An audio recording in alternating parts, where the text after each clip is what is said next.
Hi hello friends, welcome back to my YouTube channel. ಯಾರೆಲ್ಲ ಇನ್ನೂ subscribe ಮಾಡದೆ ನಮ್ಮ ಚಾನಲ್ನ ನೋಡ್ತಾ ಇದ್ದೀರೋ ದಯವಿಟ್ಟು ಸಬ್ಸ್ಕ್ರೈಬ್ ಮಾಡ್ಕೊಂಡು ನೋಡಿ ಫ್ರೆಂಡ್ಸ್ ನಮ್ಮ ಮನೇಲಿ ನಾವು ಇದೇ ಥರ ಷಷ್ಠಿ ಹಬ್ಬ ಮಾಡೋದು.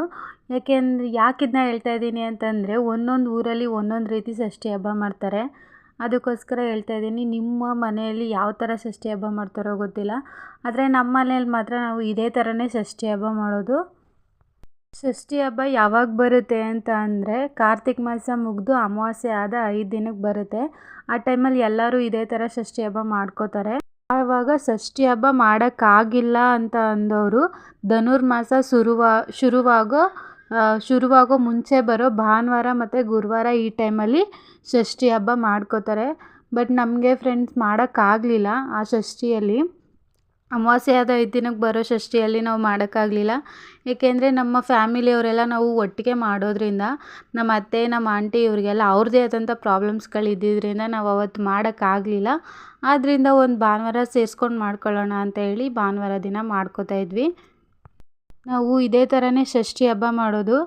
ಯಾಕೆ ಹೇಳ್ತಾ ಇದ್ದೀನಿ ಅಂತ ಅಂದರೆ, ಒಂದೊಂದು ಊರಲ್ಲಿ ಒಂದೊಂದು ಕಡೆ ಒಂದೊಂದು ಥರ ಮಾಡ್ಕೋತಾರೆ. ಒಬ್ಬೊಬ್ಬರು ದೇವಸ್ಥಾನದಲ್ಲಿ ಇರೋವಂಥ ಹುತ್ತಕ್ಕೆ ಹೋಗಿ ಹಾಲೆರೆದು ಆಮೇಲೆ ಬಂದು ಮನೇಲಿ ಏನಾದರೂ ಸಿಹಿ ಮಾಡ್ಕೊಂಡು ಊಟ ಮಾಡ್ತಾರೆ. ಆದರೆ ನಮ್ಮ ಕಡೆ ಮಾತ್ರ ನಮ್ಮ ಹೊಲದಲ್ಲಿರೋ ಹುತ್ತಕ್ಕೆ ನಾವು ಹೋಗಿ ಪೂಜೆ ಸಾಮಾನೆಲ್ಲ ತೊಗೊಂಡೋಗಿ ಅಲ್ಲಿ ಪೂಜೆ ಎಲ್ಲ ಮಾಡಿಬಿಟ್ಟು ಕೋಳಿ ತೊಗೊಂಡೋಗಿ ಕೋಳಿ ಕುಯ್ದು ಪೂಜೆ ಮಾಡಿಕೊಂಡು ಆಮೇಲೆ ಮನೆಗೆ ಬಂದು ಅಡುಗೆ ಮಾಡ್ತೀವಿ.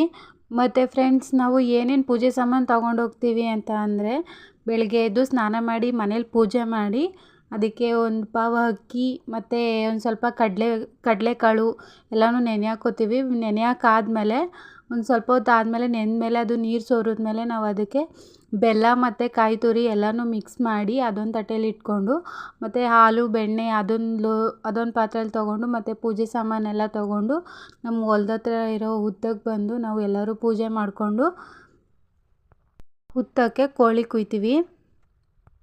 ಕುಯ್ತಾ ಇದ್ದಾರಲ್ಲ ಅವರು ನನ್ನ ತಮ್ಮ ಮತ್ತು ನಮ್ಮ ಅತ್ತೆ ಮಗ. ನಾವು ಇದೇ ಥರನೇ ಕೋಳಿನ ಕುಯ್ಯೋದು.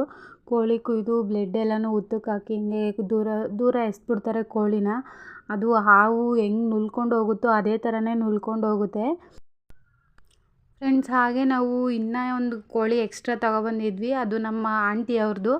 ಅದನ್ನು ಸಹ ನನ್ನ ತಮ್ಮ ಮತ್ತು ನಮ್ಮ ಅತ್ತೆ ಮಗ ಇಬ್ಬರೂ ಅದನ್ನ ಕೋಳಿನ ಕಟ್ ಮಾಡಿ ಹುತ್ತಕ್ಕೆಲ್ಲ ಬ್ಲೆಡ್ ಎಲ್ಲ ಸೋರಿಸಿ ಅದನ್ನು ದೂರ ಎಸೆದ್ರು. ಹಬ್ಬಕ್ಕೆ ಪೂಜೆ ಮಾಡಬೇಕು ಅಂತ ಹೇಳಿದ್ರೆ ಬೆಳಗ್ಗೆಯಿಂದ ಒಂದು ಲೋಟ ನೀರು ಕುಡಿಯೋ ಆಗಿಲ್ಲ, ಊಟನೂ ಮಾಡೋ ಆಗಿಲ್ಲ.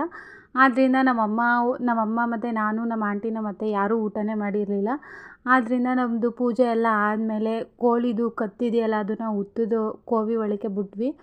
ಅದಾದಮೇಲೆ ನಾವು ಒಂದು ಸ್ವಲ್ಪ ಹೊತ್ತು ಅಲ್ಲೇ ಕೂತ್ಕೊಂಡು ಎಲ್ಲ ಮಿಕ್ಸ್ ಮಾಡ್ಕೊಂಡಿದ್ವಲ್ಲ ಅಕ್ಕಿ ಮತ್ತು ಕಡಲೆಕಾಳು ಎಲ್ಲನೂ ಅದನ್ನೆಲ್ಲ ಕೂತ್ಕೊಂಡು ತಿಂದು ಸ್ವಲ್ಪ ಬಾಳೆಹಣ್ಣು ತಿಂದು ಅಲ್ಲಿಂದ ಮನೆಗೆ ಹೊರಟ್ವಿ ಫ್ರೆಂಡ್ಸ್.